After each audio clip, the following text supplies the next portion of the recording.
Good afternoon childrens and my dear friends. आज मैं chapter 9 some application of trigonometry लेकर के उपस्थित हो रहे हैं इस वीडियो में। इससे कुछ हम क्वेश्चन पढ़ेंगे हाइट एंड डिस्टेंस का। इसके लिए दो टॉपिक क्लियर करना जरूरी है। पहला टॉपिक क्या है? एंगल ऑफ एलिवेशन, और दूसरा टॉपिक है angle of depression.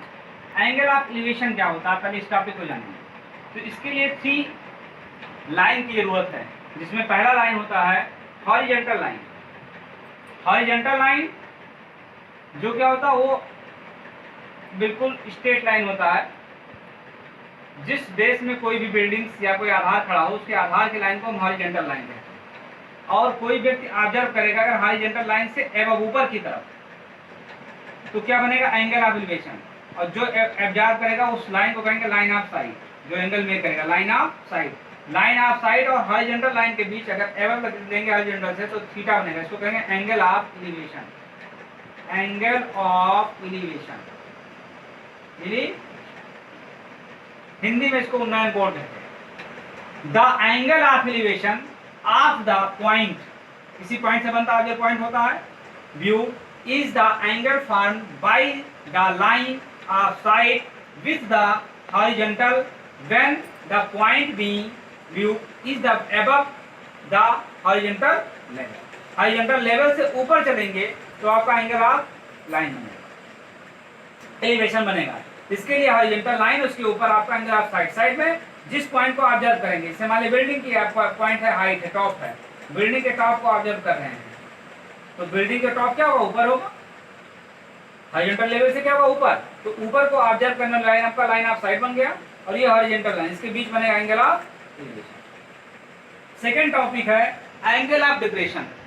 Angle of depression क्या होता है? हॉरिजॉन्टल लाइन के नीचे, जैसे हॉरिजॉन्टल लाइन मान लीजिए कि ऊपर बन रहा है, हम एरोप्लेन में बैठे हैं, वहां से नीचे किसी वस्तु को ऑब्जर्व कर रहे हैं, किसी ऑब्जेक्ट को ऑब्जर्व कर रहे हैं, तो हॉरिजॉन्टल लाइन क्या होगा? ऊपर लेंगे, बेस लाइन जो होगा ऊपर, और ऑब्जर्व लाइन क्या होगा? ऊपर से देख रहे व्यक्ति को नीचे देखेंगे, नीचे कोई चीज को देख रहे हैं, तो नीचे आपका बनेगा, जिस व्यक्ति को देखेंगे वो आपका होगा ऑब्जर्व व्यक्ति द्वारा बनाएगा लाइन ऑफ साइट। देखा क्या कहलाएगा? Line of site. Line of site और हॉरिजॉन्टल लाइन के बीच जो बनेगा angle of depression. Angle of depression. तो इसमें क्या हुआ कि हॉरिजॉन्टल लाइन से नीचे ब्लो, हॉरिजॉन्टल के लाइन से नीचे जाएंगे तो एंगल ऑफ डिप्रेशन होगा। The angle of depression of A point on the object being view is the angle formed by the line of sight with the horizontal when the point is the below the horizontal line के नीचे जाने पर angle of depression बनेगा। इसको कहते हैं अनुमान कोण। अब इसी संबंधित दो हम एक क्वेश्चन करेंगे एनसीईआरटी का। क्वेश्चन नंबर है एक्सरसाइज 9.1 का क्वेश्चन नंबर 2। क्वेश्चन पहले पढ़ना, रीड करें। A tree breaks due to storm and the broken part bent so that the top of the tree touches the ground making an angle 30 degree with it. The distance between the foot of the tree to the point where the top of touches the ground is 8 meter. Find the height of tree. हमें height कितनी निकालना है? इसका है कि एक tree है, उसका स्ट्रॉन्ग हवा के जरिए, हवा तेजी के साथ कुछ पार्ट टूट करके नीचे टच करता है ग्राउंड लेवल पे। ये ट्री आपका ट्री की पूरी लेंथ है AB का AC पार्ट ये टूट करके ब्रेक हो रहा है, ब्रेक माने टूटना, पार्ट टूट करके ये A' पे लग जाता है, जो एंगल बनाता है कितना? 30 डिग्री। किसके साथ? जो स्टैंडिंग पार्ट है उसके साथ एंगल बनाएगा 30 डिग्री। ये हॉरिजॉन्टल लाइन है।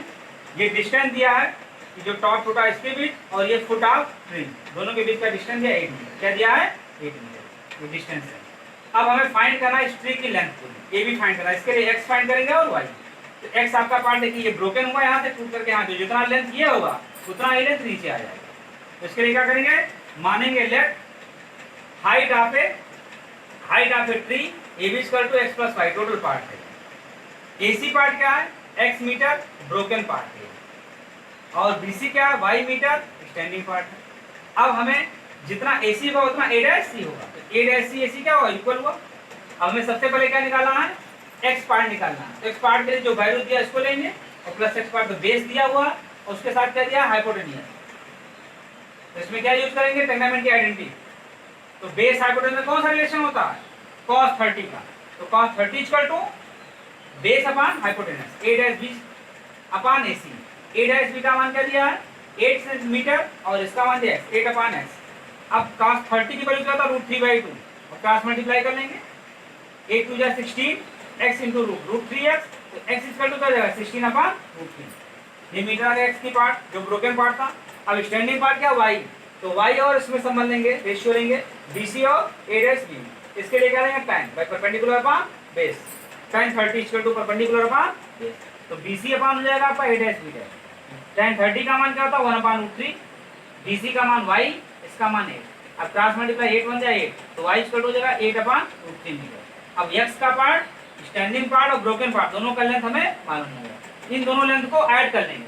हाइट आप 3, तो AC plus BC x plus y 16 upon √3 plus 8 upon √3। 16 में देखिए नीचे डिनोमिनेटर इक्वल है, 16 और 8 को जोड़ लेंगे, ऐड करने पर कितना आएगा, 24 अपॉन √3। अब √3 आपका रैशनलाइज कर दीजिए, तो √3 से ऊपर नीचे मल्टीप्लाई, √3 3 हो जाएगा, √3 हो जाएगा। तो 3 8 जा 24, 8 √3